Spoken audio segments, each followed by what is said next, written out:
Salut tout le monde, j'espère que vous allez bien. Aujourd'hui on se retrouve avec la E36 Off-Road et on va installer 3 pièces de ces SCP Shop. Le protège carter d'huile et les barres anti-rapprochement avant-arrière.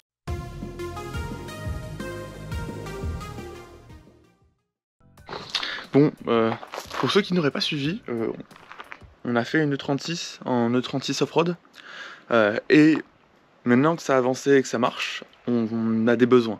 Le premier besoin, vu que je roule sur de la terre où il y a des rochers, c'est cette pièce-là. C'est une pièce de chez SCP Shop et l'avantage c'est qu'elle se met de la crémaillère jusque après le carter d'huile. Et donc en fait ça va protéger le carter d'huile. Et en plus ça va faire un renfort du berceau avant jusqu'au longeron. Ça fait un renfort de châssis.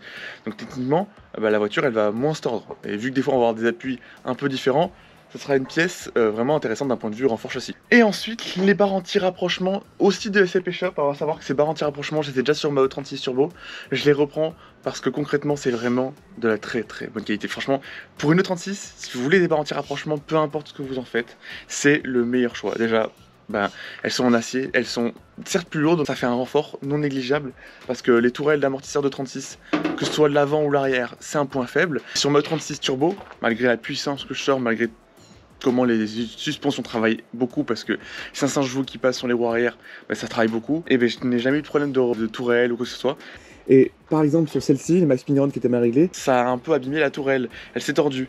Et je sais que par exemple sur ma E36 Turbo, quand j'avais les Max Pinron, justement, cette barre anti-rapprochement arrière m'a empêché d'avoir des problèmes de tourelle. Ça fait barre anti-rapprochement et renfort de tourelle.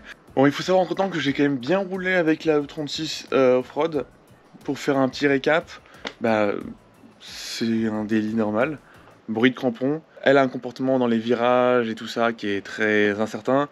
Sous la pluie, faut faire gaffe, mais voilà.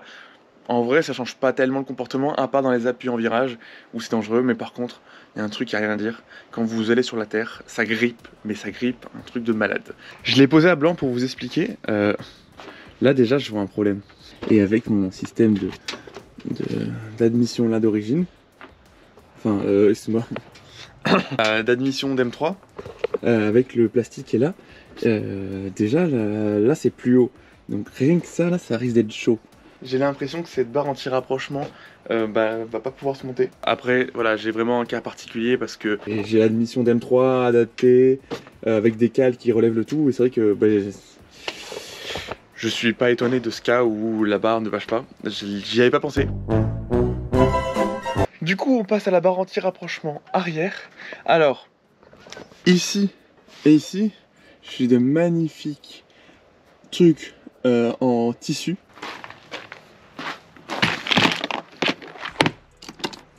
Ils ont taillé uniquement avec du Bosch, ça coupe mieux le Bosch.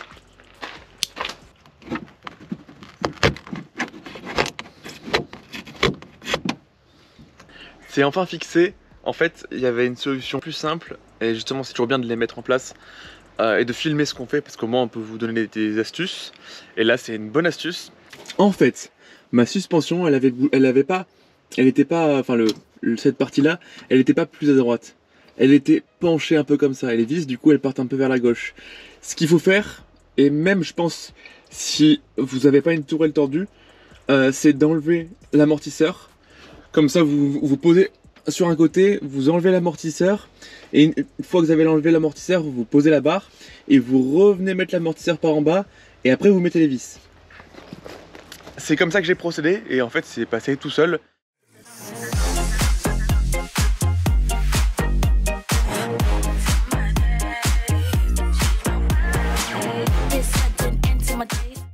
Et voilà, c'est installé.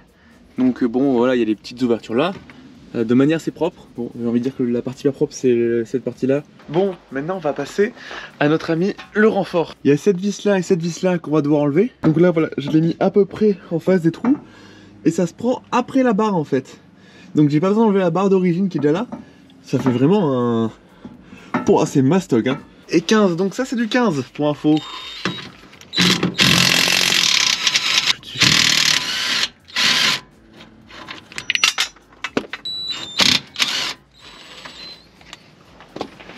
Voilà. Donc du coup ce qu'on va faire maintenant, c'est qu'on va tenter de mettre la plaque comme ça là. Je pense qu'il faudrait prendre un cric pour faire bien. Ah ouais, ça va être embêtant. Est-ce que je peux mettre la vis par en haut? Je peux potentiellement mettre la vis par en haut de ce côté là. Ça serait intéressant pour moi. Voilà. Et de une vis. Donc voilà, j'ai juste inversé une vis parce que c'était plus facile pour le remontage sous les graviers. Là, on va passer à cette accroche là. Je prendrai la clé après pour resserrer, mais ça me semble pas mal.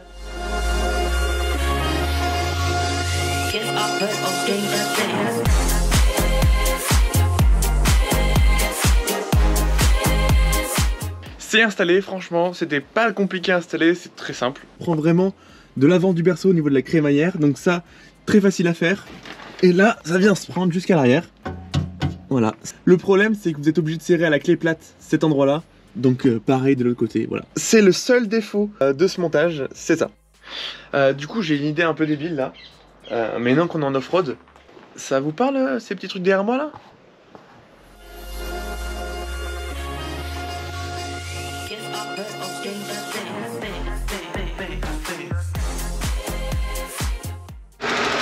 Et voilà, c'est installé.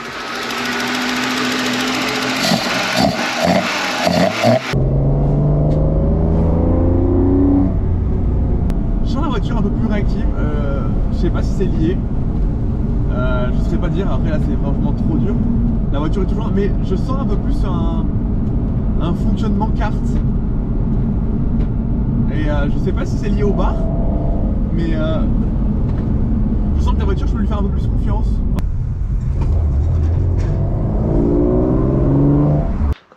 On se retrouve le lendemain. Alors, après le test des ITB, donc les ITB ça fait toujours un aussi beau bruit.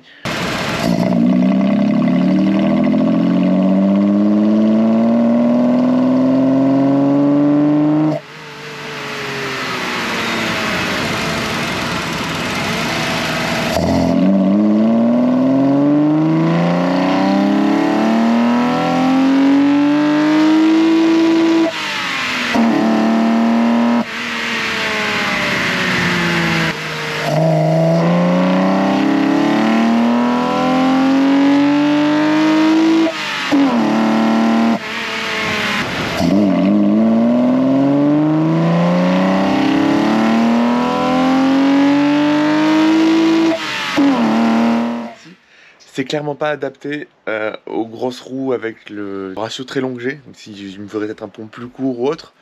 Mais là on va partir sur une solution plus simple. Même bien plus simple. Parce qu'on va enlever la rampe d'admission M3 pour remettre l'admission d'origine. Donc dans un premier point, pour voir vraiment d'un point de vue différence puissance couple ce que ça donne. Et du coup je vais comparer l'admission d'M3, donc avec complète, avec l'admission de M50 d'origine et on verra ce que ça donne. Et en plus, bah, l'avantage de faire ça, c'est que je pourrais passer la barre anti-rapprochement. Après pas mal d'heures de bricolage, la pipe d'admission M50. Donc j'ai réutilisé ma prise d'air fraîche quand même, quitte à faire. L'admission d'M50 avec son petit cache et surtout la barre anti-rapprochement d'ACP Shop. Le voir de donne.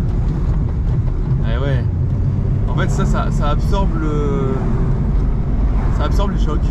Déjà que la voiture absorbait bien, ça absorbe encore mieux. Sur le comportement du moteur, c'est vraiment différent. Les ITB c'est un mode de fonctionnement totalement différent. Je parle pas de puissance, tout ça. Je parle vraiment sur la pédale. Les ITB, ça, vous appuyez, déjà ça ouvre beaucoup d'air. Là c'est beaucoup plus précis ce mode de fonctionnement. Quand on accélère ça... Là quand on accélère tout est progressif, alors qu'on sent les ITB quand on accélère ça ouvre, vraiment ça ouvre, il n'y a pas à dire, il n'y a pas de meilleur mot quoi. Là on sent qu'en fait le papillon de base c'est fait pour le confort, c'est facile à utiliser, c'est plus pratique. Mais les ITB c'est vrai que ça, quand on accélère ça ouvre, c'est plus performant.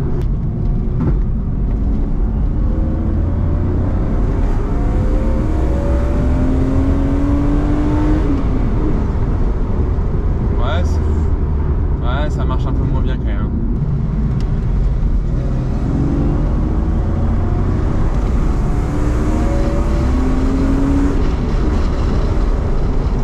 La pipe d'admission M3 avec sa longueur de tube, elle donner vraiment un couple aux alentours des 2000, 3000 et après, mais vraiment en dessous de 3000 un M50, on dit en dessous de 3000 un M50 Novados ça marche pas. Et ça marche pas. Mais la pipe d'émission a vraiment un impact là-dessus.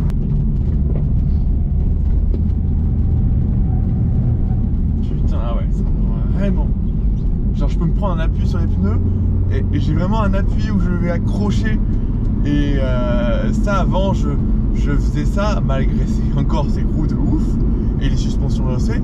La voiture, je pensais même pas avoir une idée de grip, tu vois, enfin de rouler fort quoi.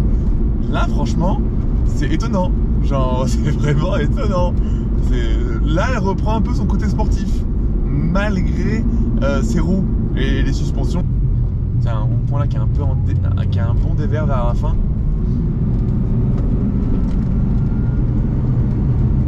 Ouais. Avant quand je faisais ça et que j'accélérais, elle partait de l'avant. Elle part plus de l'avant. L'avant il se grippe. Avant pour que l'avant il se prenne, j'étais obligé de lâcher l'accélérateur. Parce que elle partait de l'avant, j'ai lâché l'accélérateur, elle partait de l'arrière. Mais non, je pense que c'est toujours le même fonctionnement, mais je peux quand même inscrire l'avant. Alors qu'avant je pouvais pas du tout.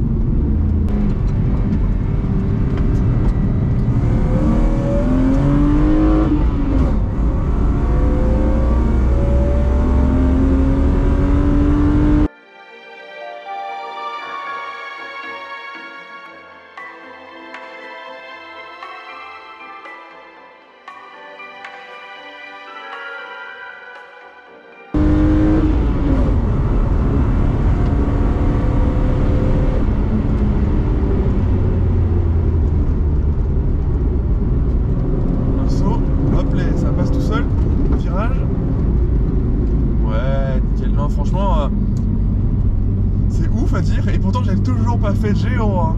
Mais la voiture elle a un bon comportement. Trop de différence. T'étais monté dedans avant pas? Oui bien sûr. Mais pour toi elle marche pareil ou... Enfin un truc à c'est que t'es monté dedans, t'avais pas les roues, y'a pas les grosses roues dedans. Je dirais elle marche un peu moins bien mais bon avec les roues là... Ah, en bas y'a rien. C'est vraiment la grosse différence avec les CTB. Tiens on a le tour. Ça se déplace quand même tu vois. En fait c'est juste j'ai peur mais non c'est pas ouf. C'est pas ouf mais ça se déplace. Après c'est 190 chevaux hein. Bah, j'ai l'impression que ça se déplace comme genre une Golf 2 110 chevaux. Ouais mais il y a les grosses roues aussi hein. T'es déçu que je te dise que c'est de la merde? Ouais. Mais je suis désolé hein. Mais quand t'étais monté dedans, c'est qu'elle marchait mieux sans les roues. Mais avec les roues... Tu m'as vendu les roues légères et tout. Bah ouais mais elles sont légères les roues. Vraiment? C'est de la merde. C'est les pneus qui sont lourds. Ça avance pas. Ça va tu vois. On roule pas vite mais bon voilà. Là j'ai bien blanche.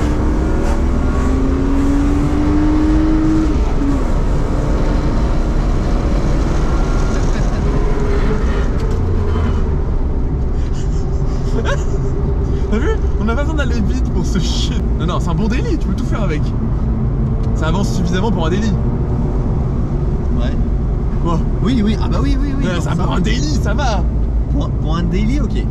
Bah pour un daily. Mais t'as la contrainte des pneus qui s'usent j'imagine très vite. Non franchement c'est pas très vite hein. J'ai essayé depuis je l'ai. T'as fait 50 bornes avec. Pas du tout, j'ai fait au moins presque 1000 bornes avec. Avec les pneus? Oui, mais c'était mon délit. C'est mon délit.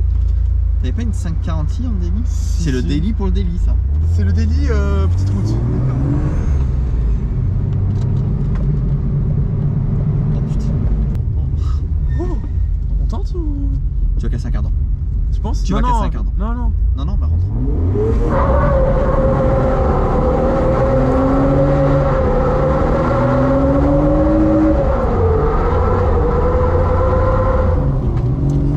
Ah. Et là, le daily. C'est drôle.